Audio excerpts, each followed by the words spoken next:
Mayor, now that the president had admitted, so it goes to say that this tape the people are now possessing is really wiretapped.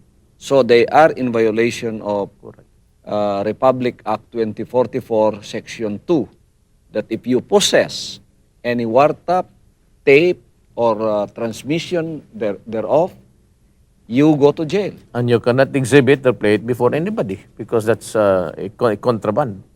So now the government can do something about it. Yes, Mayor. that's why I said, first of all, before impeachment, you better go into this kind of sleuth investigation.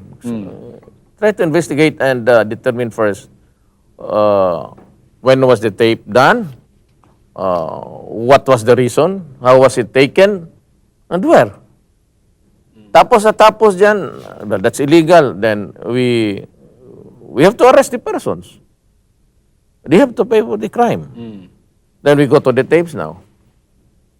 Ang problema niyan kung matanggap na. I said, sabi nga ng Constitution evidence illegally obtained is not admissible in any judicial, quasi-judicial, administrative, o hearing dyan sa barangay ninyo.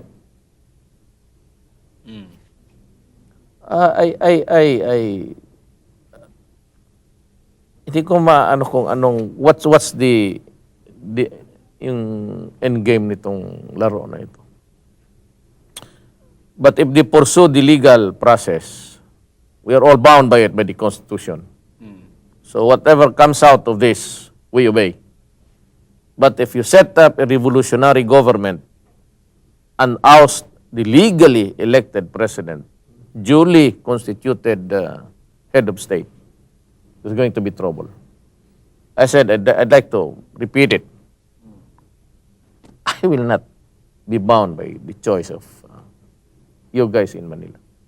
Yes. Kaya sabi ko nga, I have been telling our Muslim brothers, you should be prepared to declare a Bangsamoro nation. The great divide is always religion. Baskin na natin because, it's the culture, it's the Quran. And tayo mga Kristiyanos, we have been nurtured and weaned in the practice of Western democracies. So, the Bible, I said, of governance is the Constitution. Mindanao is big enough for all of us.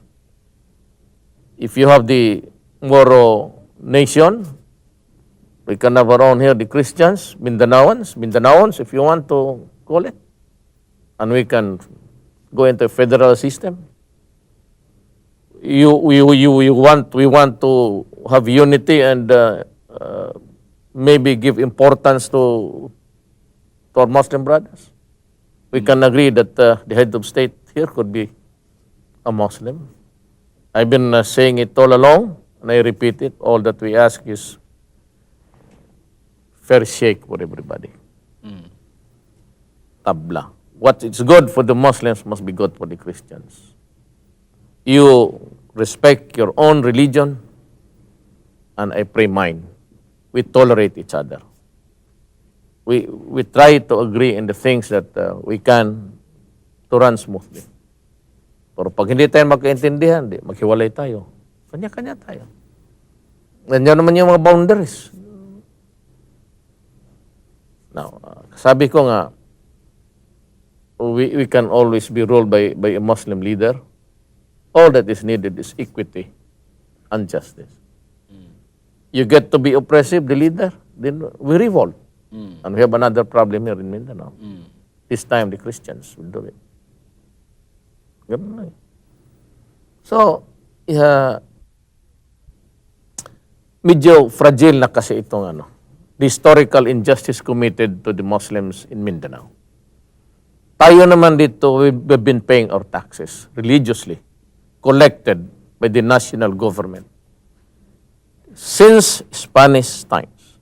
American times, taxes are collected and remitted to Manila and are given our share by way of IRA, Internal Revenue Allotment.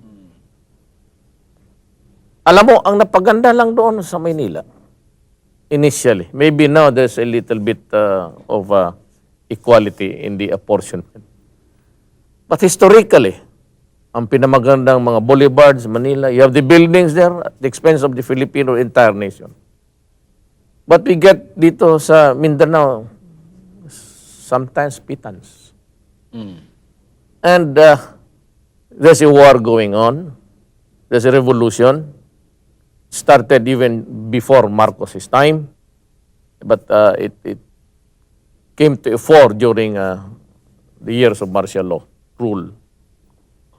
And we have these guys appointed from Manila, trying to figure out how to reach even a compromise or a happy ending